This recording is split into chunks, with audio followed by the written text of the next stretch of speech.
Olá, minha amiga artesã, eu sou Thalita Ortega. E sou o Caíto Ortega. E esse é o nosso podcast. Viva da sua paixão. Sejam muito bem-vindos, esse é o nosso novo projeto, um podcast exclusivo para todos os artesãos e artesãos de todo o Brasil e mundo. Estou muito feliz que a gente está iniciando esse projeto.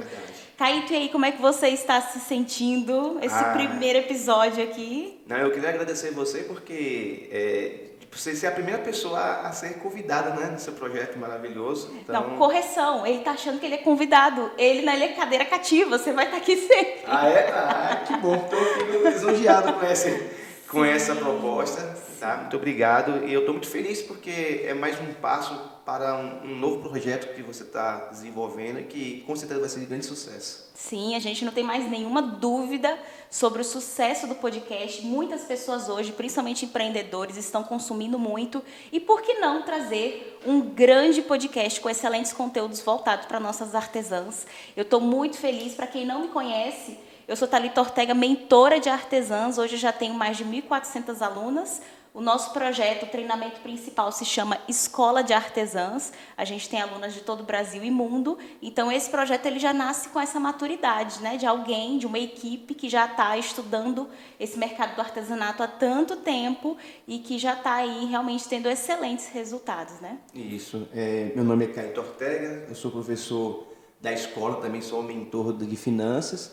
Tenho uma formação na área acadêmica no curso de economia, né? Com pós-graduação na área de administração financeira e também sou professor de matemática também.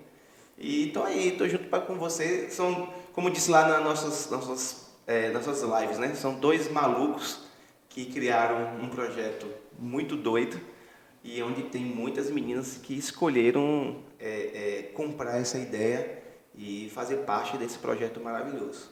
Então, vamos lá, que eu sei que temos muitas foguetinhas. Para quem não sabe, eu chamo as minhas alunas de foguetinhas. Outro momento eu explico o porquê. Vamos direto ao assunto. Hoje a gente vai falar sobre viver da sua paixão. Quantas mulheres hoje não têm buscado isso, né? Ao invés de empreender em qualquer área ou trabalhar para qualquer empresa, buscar sentido, propósito naquilo que elas vão dedicar uma vida inteira, porque o trabalho faz parte da nossa vida. Se a gente for pensar, a gente passa mais tempo trabalhando do que fazendo qualquer outra coisa.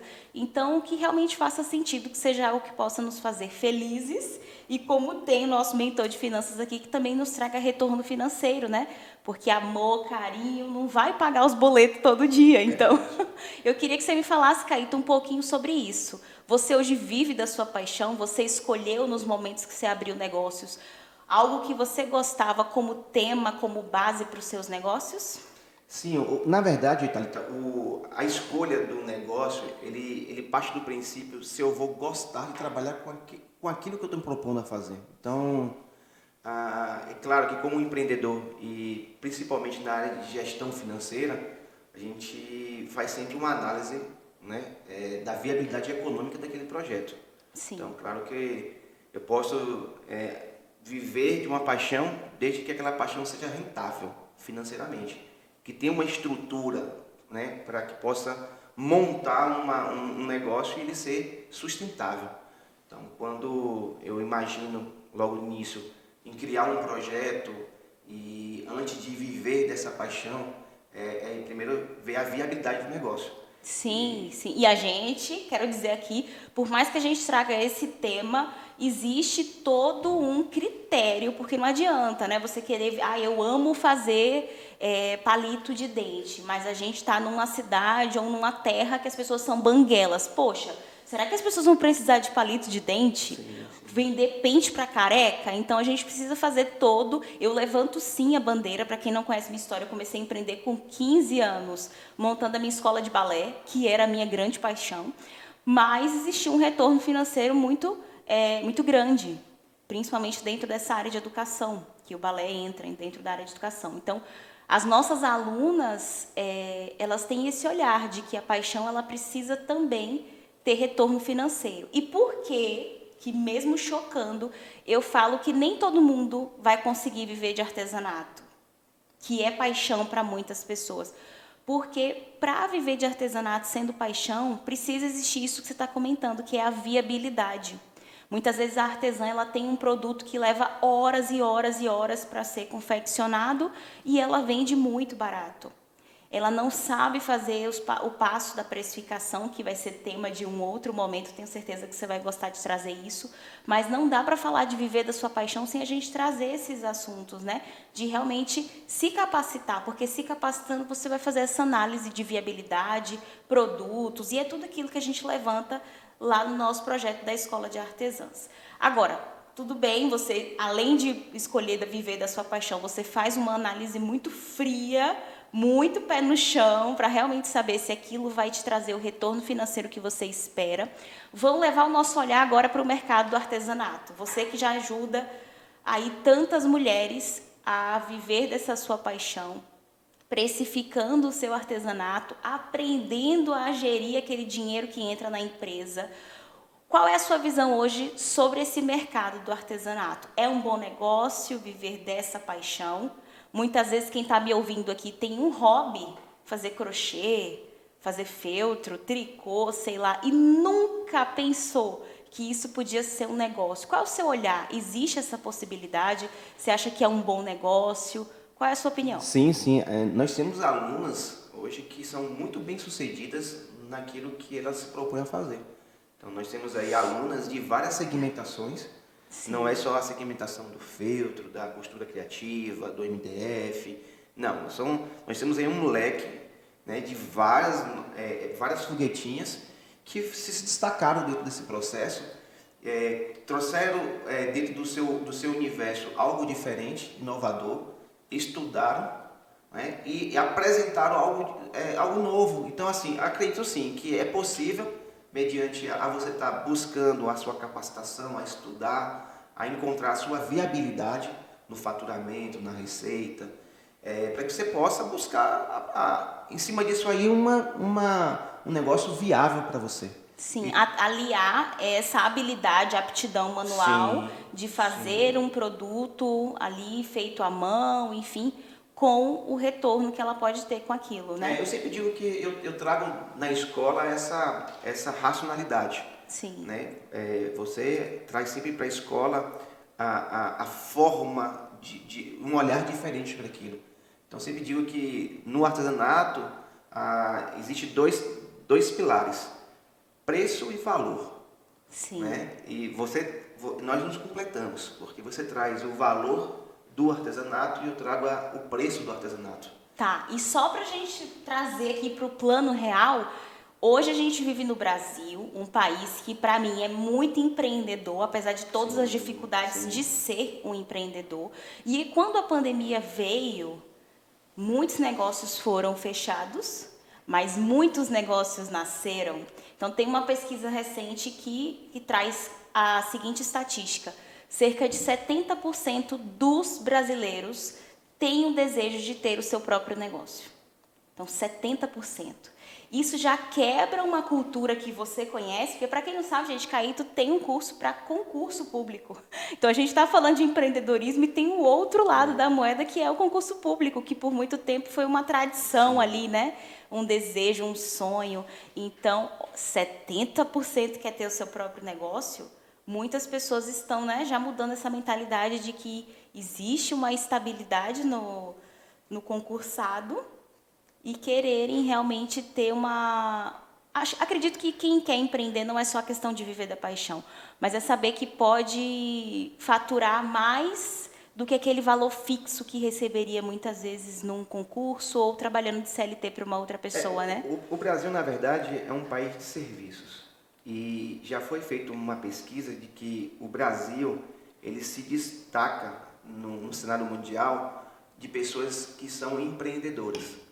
O que o Brasil identificou mediante essa quantidade de alunos, quantidade de pessoas que são empreendedoras, é trazer esses meninos da formalidade para a formalidade, informalidade para a formalidade. Sim. E nós percebemos que tem muita gente que está na informalidade. E com essas novas leis, esses novos incentivos que o governo trouxe, o MEI é uma delas, é tentar trazer essa artesã que produzia no fundo da sua casa, na cozinha, na sua sala, para trazer algo mais formal e estar protegida por lei.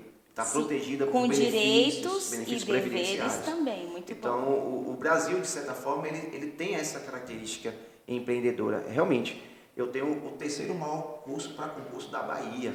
E o meu viés sempre foi de contraponto em relação ao empreendedorismo, de certa forma, buscando a estabilidade dentro do cenário público. Sim, federal. E como disse Flávio Augusto, estabilidade não existe, nem em concurso público. Verdade.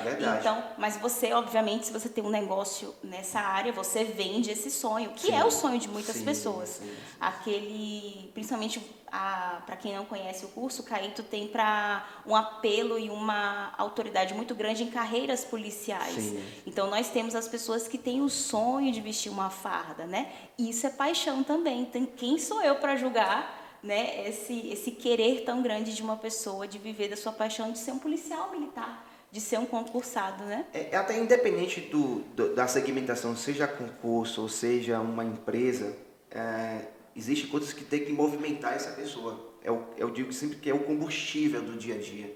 Então, sempre lá no concurso, a gente utiliza sempre o recurso de o que você quer alcançar como sonho. Você quer ter uma casa bacana, você quer ter um carro bacana, você quer ter uma estabilidade bacana, você quer trazer para a sua família um conforto bacana para os seus filhos. Então, isso também é reproduzido também dentro do universo do empreendedorismo. Muitas meninas hoje estão dentro do artesanato buscando justamente esse conforto, tentando trazer para o seu próprio negócio uma estabilidade, trazer para o seu próprio negócio, alcançar sonhos, alcançar desejos. Na real, a gente sabe assim, eu falo mulheres artesãs porque o meu público é mulher. Reconheço que temos homens que são minoria, que merecem atenção, mas até pela minha trajetória eu acabei elegendo ajudar essas mulheres, porque nós temos já um atraso muito grande a respeito, principalmente de ter o nosso próprio negócio. E do nosso perfil, pessoas que buscam empreender com artesanato ou empreender, hoje são 30 milhões de mulheres no Brasil que são empreendedoras. Olhem quantas. Então, no Brasil, só em artesanato são mais de 10 milhões. Sim. Então, é sim possível viver de artesanato, só que tem que saber fazer, tem que ter o know-how e tem que ser profissional. Porque, como você falou, existe muita gente que ainda trabalha de forma amadora. E voltando aqui ao motivo, que é o que eu ia falar quando você entrou nesse assunto, são 2 os motivos que levam uma pessoa a empreender, principalmente no Brasil. O primeiro é paixão, que é o que a gente está falando, escolher pelo que gosta, mas existe um outro motivo que é muito mais forte, que é o da necessidade. Então, quantas mulheres como eu tiveram filhos, não se viram voltando ao mercado de trabalho, deixando esse filho com uma outra pessoa para educá-los e criá-los? Ou pior, aquela mulher que não conseguiu voltar ao mercado de trabalho porque o mercado não absorve essa mulher que tem uma criança pequena. Um absurdo você ir para uma entrevista de trabalho, por exemplo, um homem, ninguém questiona se o homem tem um filho pequeno e quando ele adoecer, vai ficar com quem? Isso não acontece com um homem. Mas se uma mulher vai e fala que tem um filho de 1 ano, na entrevista ela é questionada. Se o seu filho ficar doente, quem vai ficar? Eu vou mais além ainda, Thalita. Você acredita que tem ainda empresas que faz essa triagem logo no início? Sim, acredito. A mulher passa a ser um empecilho desde o momento que ela possa ter uma gestação. Se já é casada, eles preferem as mais novas, solteiras, tem todo um ficar naquele processo de gestação, ter todo aquele processo também de amamentação. Então, esse intervalo para a empresa é muito complicado, porque ela precisa fazer essa movimentação, esse rodízio, e acredite você, mas muitas empresas realmente têm um olhar pautado para essa possibilidade e descarta isso na triagem. E eu não foi o meu início no artesanato não foi por necessidade inicialmente, mas o artesanato chegou como uma terapia para mim num momento difícil psicologicamente. E quando eu me vi sem nenhum ofício, sem nenhum trabalho para me dedicar, eu decidi que aquela habilidade, ou seja, aquele hobby que eu tinha ali iniciado, como de forma terapêutica que seja, eu quis muito transformar em negócio. Então você começou um negócio pela necessidade que foi transformado numa paixão. Então, Não, era um hobby. A gente começa um hobby porque gosta, então era uma paixão. Só que, para quem conhece a minha história já sabe, eu não queria dinheiro, ter que pedir para marido, olha, eu preciso comprar um chinelinho, eu não queria isso. Eu comecei a trabalhar muito cedo, então, tudo bem, eu queria ficar em casa cuidando do meu filho, mas de que maneira eu posso me reinventar, criar um negócio que eu consiga tocar de dentro de casa, né, que muita gente usa como renda extra também, dessa maneira, né, trabalhando de casa, mas para mim foi um sonho. Não sabia que ia ter toda dificuldade, né? Tanto trabalho. Mas ficar em casa, cuidar do meu filho, ter meu dinheiro, né? Aquela cena quase Cinderela ali, né? Só falta os passarinhos cantando do lado e me ajudando a fechar as embalagens das encomendas. Mas foi muito, para mim foi muito prazeroso, né? O artesanato foi gentil comigo de me possibilitar esses momentos com meu filho. Sim. De ter meu negócio, ter o meu dinheiro e, além disso, estar em casa e com ele 100% dos momentos. Paralelo a isso, saiu agora um dado importante do Sebrae que 72% dessas mulheres que desenvolveram essa habilidade no artesanato, elas estão numa posição de provedora da sua casa. Sim. Então, o que é mais bacana é que um artesanato que a princípio era algo que vinha como uma necessidade, seja para uma necessidade ocupacional, uma necessidade para substituir uma carência, uma necessidade para tantas outras coisas, passou naquele momento ser a principal renda da família, né? Quando o marido ficou desempregado, na pandemia e tudo isso. Então, ela assumia uma postura de liderança na própria casa e com isso ela conseguiu, nesse processo pandêmico, aquelas que realmente, né, se destacaram dentro do próprio artesanato, levar a sua família, com toda essa necessidade que existe no dia a dia, pagar uma conta de energia, fazer um mercado. A gente tem muitos relatos dentro da Escola de Artesãs, por exemplo. Inclusive, este podcast é um oferecimento da Escola de Artesãs, o maior treinamento para empreendedoras desse Brasil e mundo, porque nós temos alunas internacionais. Nós temos relatos, né, de que o marido, o companheiro ficou, ou a companheira ficou desempregada por conta da pandemia, a empresa fechou, cortou, né, o quadro de funcionários, e elas foram ali o sustento, e muitas vezes o marido que não gostava do artesanato começou a trabalhar com ela no ateliê de artesanato para juntar, né, somar força nesse sentido. Então são muitos relatos de mulheres que são chefes de família ou aquelas que, por essa eventualidade de pandemia, realmente se tornaram a fonte principal de renda da casa. Sim. Mas, Caíto, eu preparei 5 dicas para quem está ouvindo aqui transformar aquela paixão que ela já tem, que pode ser um hobby. Quantas pessoas, vamos entrar no 5, ó. Quantas pessoas cozinham bem?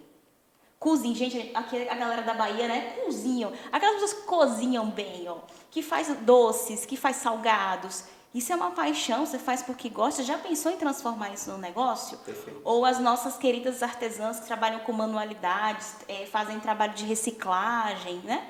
Artesanato, a gente sabe que é um mundo gigantesco de possibilidades e muitas matérias-primas. Mas como? Quais são as dicas? Existem ali, a gente trouxe só 5, mas o nosso trabalho, né, é acompanhar, além disso, essa transformação do hobby para um negócio de verdade. Sim. E um negócio de verdade, para mim, que é o que tem no meu livro chamado Também Viva da Sua Paixão, é um negócio lucrativo. Perfeito. Porque se você tem algo que você se dedica e não é lucrativo, é hobby. Se é lucrativo, aí é negócio, né? E a gente busca o caminho da profissionalização. Então, eu vou falar os 5 passos e vou deixar você também contribuir aqui, dando a sua visão e tal. Ele me chama de presidenta, mas é...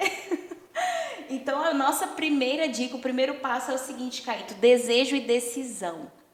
Então, qual é a visão que você tem? Para mim é o seguinte: a gente precisa realmente ter uma decisão muito grande, não é só ficar no plano das ideias. Nós mulheres, principalmente, a gente gosta de pensar muito, a gente fica ali, né, maturando ideias, a gente tem um perfeccionismo muito grande para começar qualquer coisa. Então, além de desejo, tomar decisões, começar, ainda que não esteja perfeito, e estudar, né? Que é essa busca de decisão, é buscar se aperfeiçoar.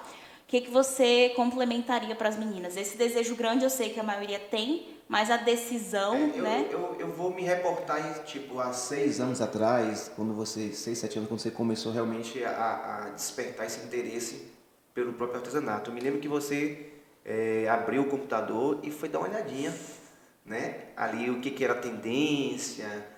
Sempre você foi... Então, eu acho que o desejo surgiu a partir do momento que você decidiu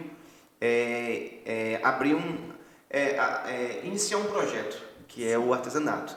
A decisão foi tomada a partir do momento que você foi fazer essa investigação. Eu me lembro que você olhava a internet, futucava e olhava e pedia opinião. Eu acho que as suas decisões foram muito pautadas em função dessa pesquisa prévia, né? Porque não adianta, de repente, você lançar um produto, ter um desejo de algo que realmente você está ali, como você falou, vender pente para careca. Então, às vezes... Furar a nossa própria bolha. Isso. E saber que um negócio ele só existe, né, para atender uma demanda do público. Então, tem gente que cria ali, sei lá, quer ter um negócio de determinada coisa, e ela não pensa se tem demanda, se vai ter aceitação. Então, tomar uma decisão, né? A decisão de começar, de dar o primeiro passo. Como eu falo lá nas nossas lives de café com Thalita, dá esse primeiro passo que Deus vem e coloca o chão, né? A gente precisa começar. Tem gente que acha que é loucura, mas eu prefiro ser uma pessoa de fé do que aquela que fica maturando. Não, quando tiver perfeito eu começo, mas nunca vai estar perfeito. E se você chegar perto da perfeição, isso já é um sinal de que você demorou demais, né? De que você poderia ter começado há muito mais tempo. Não, e vou mais além. Tem muitas mulheres que a escolha de se fazer um artesanato, essa decisão de se fazer um artesanato é algo que vai dar sobrevida para ela. Porque nós temos relatos lá de mulheres que começaram o seu artesanato a um cenário de estresse muito grande, de um problema psicológico e tal. Que então, chega no artesanato como terapia, né? Isso, tomar uma decisão, gente. Essa é a primeira dica. Desejo e decisão. Seu sonho, tirar do coração e levar para o mundo real. Segunda dica que eu trouxe é determinação. Perfeito. Tá aí uma coisa que tem algumas pessoas que já acham, eu tenho um perfil empreendedor. E tem outras que acham, definitivamente eu não tenho. O perfil empreendedor precisa ser nato, nasce com esse perfil, ou pode ser treinável? Eu acredito nos dois. Quando eu te conheci, eu sempre falei para você, é nato. É nato, né? Você com 15 anos já imaginava empreender, né, dentro do balé, conseguiu. Eu com meus 15, 16 anos também já estava à frente. Fala para as meninas rapidamente, não precisa falar demais. Qual foi o seu primeiro negócio, a primeira área que você empreendeu? Lá novinho, foi vendendo o quê? Eu iniciei logo chocolate.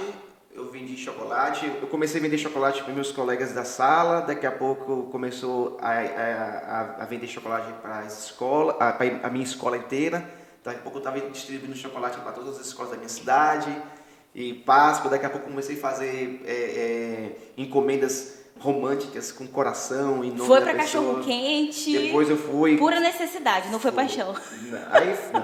E aí precisei pagar meu cursinho, eu vendi livros, comecei a vender livros, comecei a distribuir livro para um bocado de gente. Depois cachorro-quente, comecei com um carrinho de cachorro-quente numa escola. Quando eu fui ver, eu estava com 12 carrinhos de cachorro-quente. Então, assim... Determinado. Sempre fui muito determinado e perfeccionista, né? Eu acho que esse ramo do empreendedorismo precisa ser um pouco metódico nas coisas. Você sempre fala que eu sou um pouco metódico, eu sou um pouco metódico sim. Você realizar coisas diariamente, as mesmas coisas, muita gente não gosta. Não gosta de fazer isso. Vamos deixar isso para um outro momento, porque... Não gosta, mas é necessário. É uma falha minha, mas necessário. O perfil empreendedor exige algumas habilidades, sim, e essa, sem dúvida, é uma delas. Sim, então, determinação. Você acredita que esse perfil pode ser treinável, sim, e tem pessoas que já nascem com uma aptidão maior. Voltando, né? Porque eu acabei escapando, eu acredito também. Treinável sim. Mas determinação está muito relacionado para mim a vontade, a fé, porque assim... Não vai ser fácil, em área nenhuma. Vai ter altos e baixos, vai ter dia que você vai acordar super motivado. Sim. Como eu escuto as meninas, quando você faz uma live eu fico feliz. O dia que você não faz eu fico triste. Mas você não pode ficar à mercê de eu fazer uma live para te motivar. Você tem que ter seus próprios motivadores, ou melhor, ter disciplina, que é aquilo que vai fazer você trabalhar mesmo sem motivação. Eu sempre uso, você também, de uma forma muito específica, você usa um exemplo lá da pessoa que tem o dom, né? E ela não é, dentro do dom, ela não é uma pessoa que é esforçada. E isso também traz muito para essa questão do empreendedor. Não adianta o cara ser nato, um empreendedor nato, se ele não é organizado, não é esforçado, não é determinado. Aí é uma coisa que não dá para deixar de ter para conseguir atingir os objetivos, né? Vão ter muitas variáveis, Sim. muitas situações que vão fazê-la se empolgar, em outros momentos mais difíceis, que serão quase que uma prova, né, para empreendedores. Então tem que ter sempre esse foco, essa determinação. Esse combustível, Thalita, pode ser sua família, pode ser seus sonhos, pode ser o que você busca como realização pessoal. Então isso tem que estar sempre à frente. Então, quando você pensar em desistir, olha para a sua família, olha para você mesmo, olha para a sua realização e você tem que seguir firme e forte. Muito bom. Essa foi a dica 2. Eu falei que 2. são 5. E vamos Isso. para a dica número 3, disciplina e dedicação. Ah, Quando falou eu disciplina, gosto. tem um pouquinho mais a ver com aquele metodismo que você veio trazendo. gosto, eu Você nem sei se essa palavra existe, metodismo, mas é esse jeito mais realmente das planilhas, mais metódico, de realmente não deixar, né? Planejou para fazer esta manhã, vou fazer esta manhã. Caíto tem um pouco disso, esse perfil mais executor e mais analítico, né, de fazer, a maneira de fazer as coisas. Só que nós que somos criativos, as artesãs e empreendedoras, a gente, dentro do que planeja empreender com o que a gente ama, a gente acha que tudo que tem que fazer a gente vai gostar, e não é assim. Uma artesã ama fazer o produto, mas às vezes ela não gosta de atender o público. Às vezes ela não gosta de fazer um orçamento. Às vezes ela não gosta de precificar. Às vezes ela não gosta de ter que criar conteúdo para as redes sociais, mas mesmo sem gostar, ela vai precisar fazer. A disciplina é que vai realmente... Como é que chama aquele nosso que não pode deixar o casamento cair na rotina, né? É assim que fala? Pois é. A rotina, na verdade, é um processo de disciplina dentro do... Sim. Então, quando você inicia a sua manhã, que você faz todo aquele processo de arrumar... você pode arrumar, eu não sei como é que chama aqui, arrumar, mas você pode ajustar, organizar, na verdade, o seu ateliê um dia anterior, para você já acordar Sim, a rotina que você está falando é o dia a dia, o planejamento. Estava querendo lembrar aqui o nome, mas rotina... Tem que ter. Só que, qual é a muleta que as nossas artesãs mais usam, que aí é uma coisa de pessoas mais criativas, uma dificuldade de rotina. Elas querem fazer cada dia de um jeito e às vezes não funciona assim. Verdade. Porque tem coisa que você vai precisar fazer todo dia e se você se condicionar muitas vezes a fazer inclusive no mesmo horário, na mesma ordem, facilita, porque o corpo meio que já vai no automático, tem coisa que tem que fazer. É porque existe aí um contraponto aí de rotina e criativo, né? Então, assim, geralmente a pessoa que é muito criativa, ela necessariamente ela não tem rotina. É aquela lance, Caíto, de que, tá bagunçado, tá, mas pra mim tá bagunçado, mas eu me acho, entendeu? Eu sei onde tá tudo aqui, pra você tá bagunçado, mas eu sei. E eu prego o contrário, mas né? eu vou muito além. A própria rotina, ele engessa o criativo.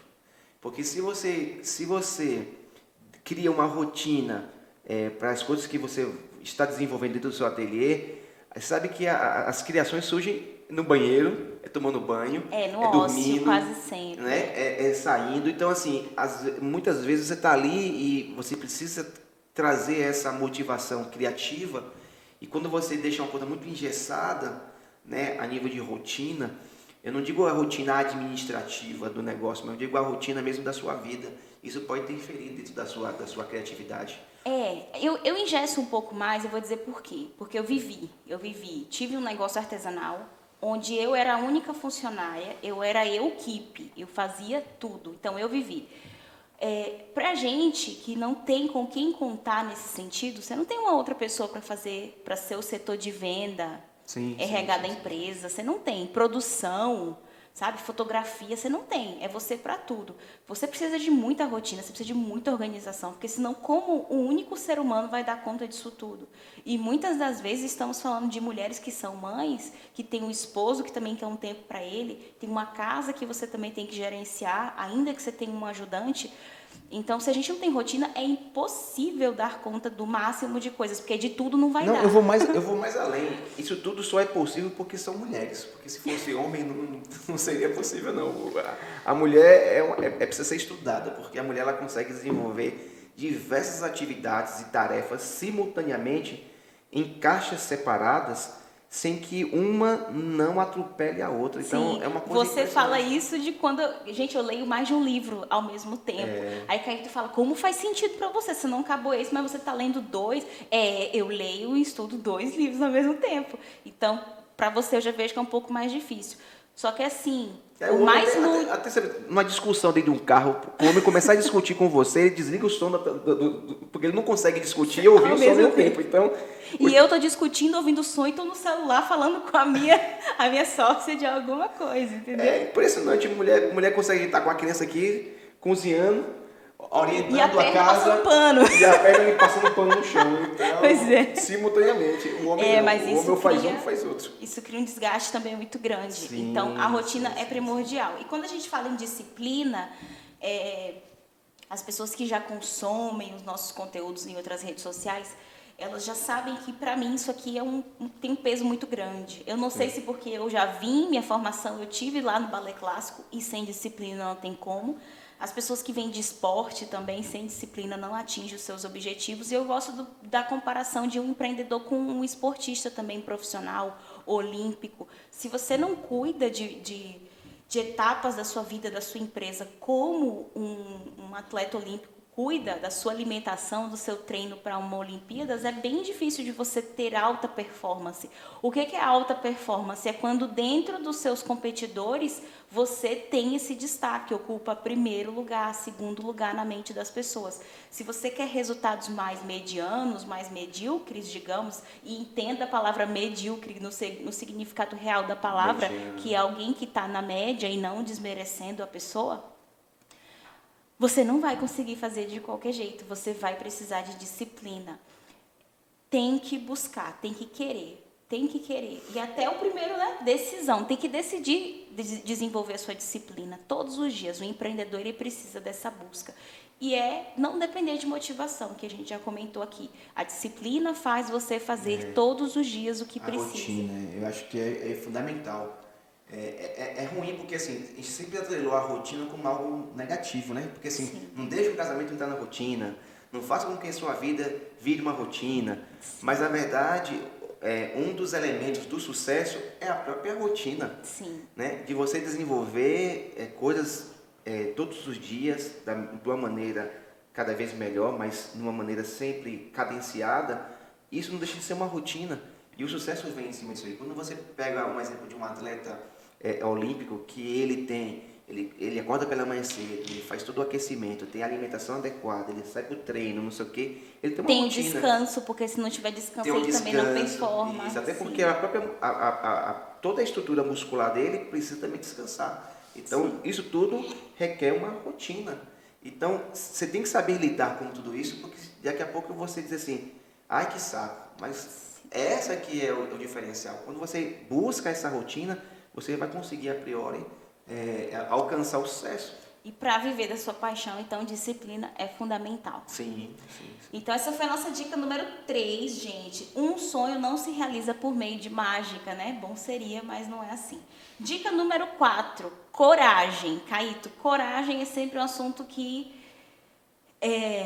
a gente traz para as lives, você mesmo já trouxe em alguns momentos coragem, como se fosse o oposto de medo, e a gente sabe que não é isso. Sim. Ter medo é uma maneira de a gente se proteger. E como empreendedor, a gente sabe que vai ter momentos que as nossas artesãs precisarão, não é que se arriscar, mas elas precisarão ousar um pouco, ter coragem. Então, para você, essa dica, coragem, que momento entra assim? Naquele chá com o Caíto mesmo, eu trouxe esse tema bem bacana, que a coragem realmente não é a ausência do medo. Né? É você saber as suas limitações e dentro das suas limitações engajar ali uma ação. Sim. Então eu acho que isso e eu percebi essa coragem nas foguetinhas, onde muitas, né, tiveram que romper barreiras, seja da timidez, seja de tantos outros elementos, para poder fazer as live shops. Então, assim, a gente percebeu ali, claramente ali, que muitas estavam desconfortáveis, mas corajosas naquilo. E depois do processo, eu me lembro que muitos falaram assim, olha, eu gostei, vou fazer de novo. Sim. Então, inicialmente, né, muitas realmente tiveram dificuldade de dar o primeiro passo, deram o primeiro passo de um ato corajoso, e depois disso chegaram à conclusão assim, gostei, vou fazer de novo. E isso só seria possível se essa coragem ela rompesse, né, esse primeiro passo, que é o passo do medo. Agora, como você sempre diz, é melhor feito do que perfeito, mas não feito de qualquer jeito. Sim. Então... E assim, se a gente for trazer uma reflexão sobre coragem, para mim, a gente está no melhor momento. A gente tem acesso a muita informação, até demais, né? Hoje a gente tem que selecionar aquilo que a gente vai ouvir. São muitos mentores, são muitos cursos, enfim, todo mundo, gerando até esse tema já podemos colocar produção na nossa lista de temas, porque falar de obesidade mental é um assunto muito sério hoje. Sim. Mas assim, se a gente for pensar, hoje todas as pessoas são capazes de criar o seu próprio negócio. A gente tem a internet como um veículo excelente. Você estava falando das nossas alunas, para quem não sabe, a gente ofereceu táticas. Sim. Dentre as táticas, live de vendas, uma ação nos stories. Então, para que isso funcione, ela tem que ter a coragem de se expor. Sim. Muitas pessoas não têm coragem de se expor. Coragem de ofertar algo para alguém e saber que o não pode vir de lá para cá. Perfeito. Porque para quem vende, né, e hoje para mim todas as profissões são vendedoras, a qualquer momento da sua rotina, do seu dia a dia, do seu cotidiano, você pode chegar a oferecer algo para alguém e a pessoa dizer um não. A gente tem que estar preparado para esse o não. não ainda é um elemento que incomoda bastante, né? Sim, então, para algumas pessoas é como se fosse assim, ai, será que eu sou insuficiente, né? Ela não entende que faz parte do processo. Mas voltando e principalmente ter coragem, agora uma outra visão, tá? É ter coragem de ser quem você é. Por quê? Porque se você vai ter um negócio pautado na sua paixão, e a gente vai usar o universo do artesanato como um exemplo aqui para vocês, cada artesã, ela representa o seu negócio. Ela é uma artista, ela faz o produto com as próprias mãos. Então não tem como, é isso mesmo, não tem como uma pessoa criar um negócio de artesanato hoje e esse negócio não ter a personalidade desse artesão. Sim. A assinatura, né? A assinatura, a alma do artesão. Só que o que acontece? Muitas pessoas elas ainda querem ser uma cópia de outra. Eu vou trazer um exemplo que quem é artesão vai entender e vai se identificar. Quando eu comecei, eu tinha uma paixão muito grande. Eu era fã da Fernanda Lacerda. Que você falou com ela esses dias, não foi? Que agora ela já inclusive, já manda mensagem para mim é uma honra, porque para mim a maior referência que tem no mercado é ela. E eu era muito fã. E eu, por um momento, ali no meu começo, por ser muito fã, a gente meio que quer ser a próxima Fernanda Lacerda. Isso é um erro. Eu não tenho que ser a próxima Fernanda Lacerda, eu tenho que ser a Thalita Ortega. Só que levou tempo para eu entender isso. Porque é natural a gente querer... Acontece com o filho. O filho, ele, muitas vezes, ele enxerga o futuro dele ali como se fosse o pai, né? Já tem outros que querem ser o completo avesso. Mas eu tinha uma admiração tão grande que eu achava que o meu caminho era ser a segunda Fernanda Lacerda. E não.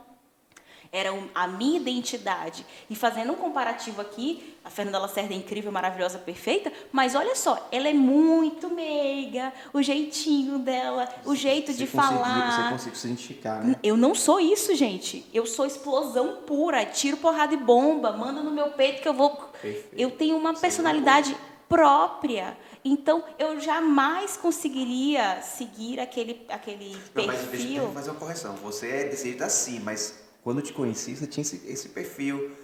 Eu era mais menina, Caíto. A gente vai entendeu? A gente vai se permitindo. Mas assim, hoje a Caíto não falou uma coisa que... Não, é que eu vim do balé, não tem como. Você olha para uma pessoa que vem do balé, bebezinho, né? é delicada, ela tem uma né? Ela tem uma atmosfera que já vem, o fato de eu já sempre estar, você me ver com roupa de balé, tem um cabelo, tem todo um estereótipo ali. Só que com a coragem de ser quem eu sou, eu tive esse desejo de trazer a minha personalidade para a mentora que eu queria ser. E essa personalidade veio também para o meu negócio. Hoje, como empreendedora, eu tenho convicção de que a minha empresa ela tem a minha cara. Mas me diga uma coisa, deixa eu só...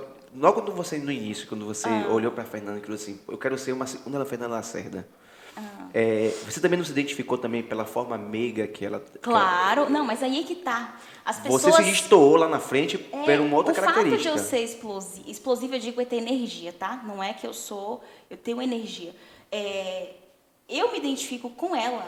Por quê? Porque ela ali, naquele momento, ela era minha professora. Então, para mim, ela tinha didática, ela era uma pessoa que, com a palavra dela, me abraçava. Era um abraço, Ela ainda conduzia. que pela internet a gente sente esse aconchego.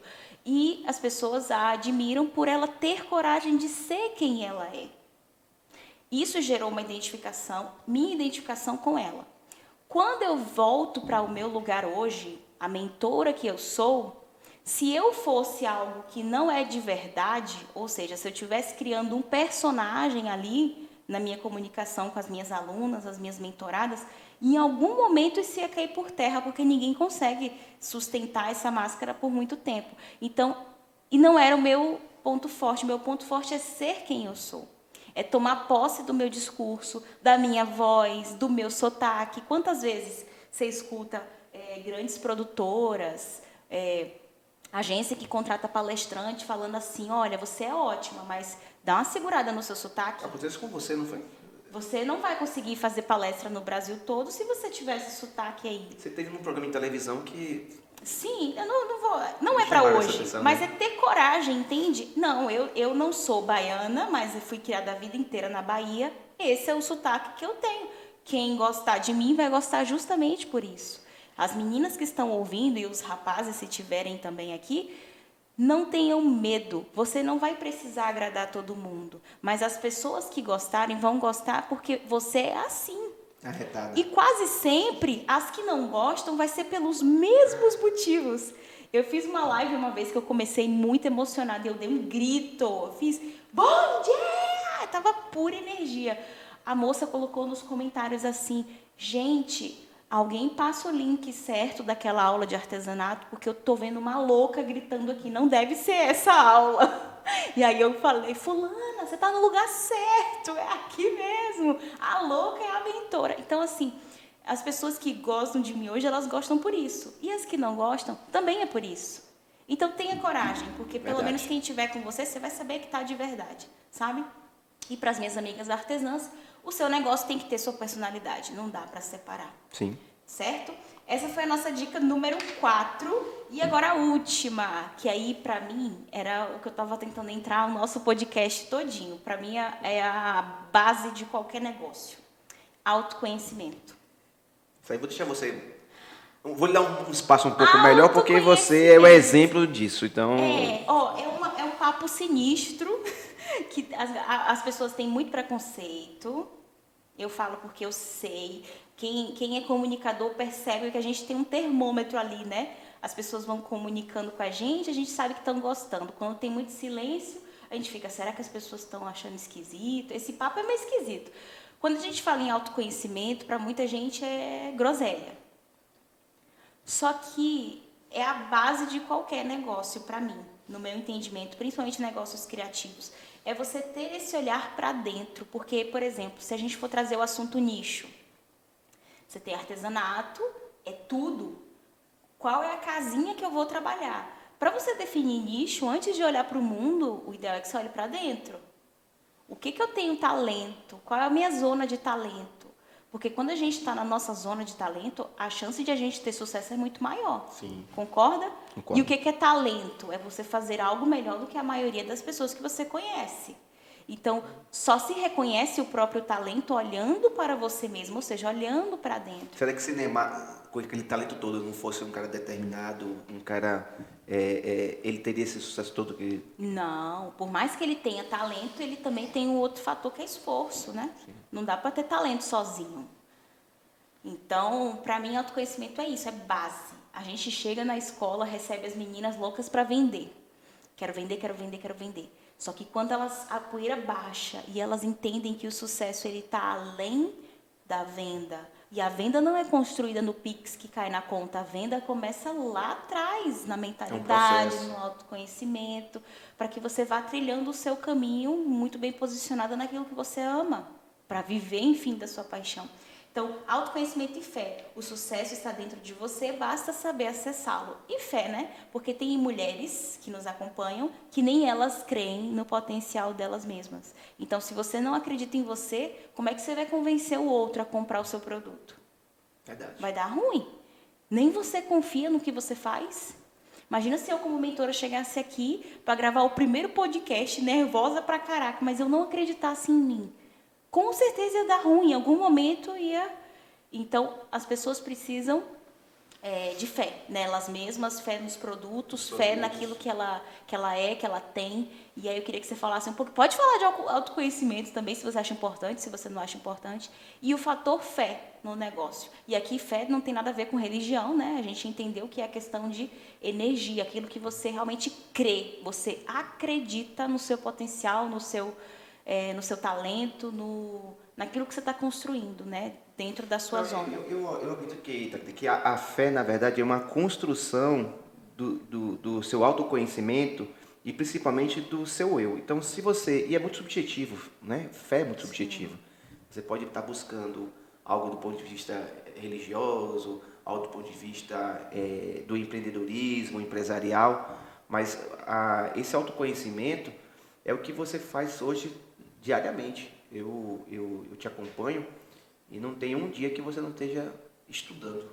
Sim. Né? Então as pessoas possam estar te olhando assim, é fácil chegar ali, mas não sabe a princípio ali o que é feito nos bastidores para que você possa alcançar aquele objetivo. E digo mais, não é qualquer pessoa que vai conversar com você não, senão a pessoa se embola. Não, assim, se você escolher trabalhar, viver da sua paixão, uma coisa você tem que fazer, é saber o que você está fazendo. Porque você chegar para um cliente e ele perceber que nem você sabe o que você está fazendo, aí também é ruim. Eu me lembro de uma situação de uma moça aí, não vou falar quem é. Olha, não, momento polêmico, gente, corta. Vai ser pesado não, né? Então vá, fala. O nicho sempre foi algo de muito polêmica nas redes sociais, né? E eu me lembro de que uma moça, ela foi falar um pouco sobre nicho e tinha muitas foguetinhas assistindo. E na proporção que ela foi falando, as meninas foram corrigindo. Mas isso não é isso, isso é aquilo. Eu falei, meu Deus, olha que ponto de que a pessoa que está, né, que ela adquiriu o conhecimento, ela aprendeu, ela identificou na mesma hora que uma pessoa que estava, né, que vende aí uma ideia de mentoria, vende uma ideia de artesã, mas estava falando uma coisa totalmente equivocada. E as meninas ali estavam dizendo, não, mas isso não é isso é refutando aquela Só para resumir, né? Caíto está falando de uma vez que, assim, quem cresce, quem se desenvolve, ainda mais hoje na internet, não tem como. Vai ter algum tipo de ataque em algum momento. O que é ataque? São pessoas que não concordam e que vão achar por bem fazer de qualquer jeito essa contestação. Então, eu tive alguns momentos já nessa trajetória de algumas pessoas que vieram para atacar, não só posicionamentos meus, mas enfim. E esse episódio, eu defendo a questão do nicho, e nesse episódio a pessoa estava contestando, dizendo que não, você não precisa ter nicho. Só que aí todo mundo, mas, eu tô confuso, você poderia explicar então o que é nicho, para eu entender por que eu não preciso? E ela não sabia dizer o que era nicho, então como é que você vai dizer que você não defende se você sequer sabe o que é? Então, domine a sua área, né? Eu quero deixar uma dica aqui, bônus, a gente já falou 5, mas a última para viver da sua paixão, que se eu pudesse deixar e aconselhar, por exemplo, o meu filho, ou seja, a pessoa mais importante para mim, é que sempre tem pessoas que já chegaram lá e que você pode se inspirar, porque para mim sucesso deixa rastros. Você consegue perceber ali tomadas de decisão que a pessoa teve, ou realmente sentir firmeza, ver que a pessoa, ela não é essas teóricas, que hoje na internet todo mundo tem voz, né? Isso é bom, não estou falando que é ruim, mas a gente tem que selecionar. Então, procure bons mentores, boas pessoas que possam te orientar, te aconselhar e jamais paralise por alguém que tenha te criticado, mas que também nunca tenha construído nada. Entenda qual é a visão da pessoa sobre negócios e principalmente sobre a sua área, porque assim, artesanato, nem todo mundo sabe o grande negócio que é. Gente, então, essas foram as 5 dicas para você que está aqui nos acompanhando e que quer também viver da sua paixão. Hoje eu posso dizer que eu vivo da minha paixão, sou muito feliz fazendo o que eu faço. Você também, Caíto, eu tenho certeza que você está aí buscando não só os projetos que tem, mas novos projetos. E para quem quiser saber mais sobre esse assunto, né, acompanhe a gente aqui em todas as redes sociais, acompanhe os próximos episódios de podcast e também, se quiser gostar de leitura, tem o meu livro Viva da Sua Paixão, que tem esse mesmo título, que é basicamente para aquelas pessoas que querem empreender com artesanato e querem ali um passo a passo, um caminho, uma direção. Esse foi o nosso primeiro episódio, eu espero que vocês tenham gostado, eu estou muito feliz. E você, Caíto? Muito feliz, e quem tiver a oportunidade de ler o livro vai entender um pouquinho sobre a sua trajetória, vai entender como você chegou aqui. E ele é fantástico, tem muitas dicas e ele é um livro dinâmico, né? Ele desde o começo ele é vivo, por isso que ele é bacana. Sim, então... Tamo junto. Tenham coragem, gente. Vão lá, façam a paixão de vocês, além de ser um hobby, um prazer, transformar também em paixão para a gente ter uma vida mais feliz. Beijos, muito obrigada!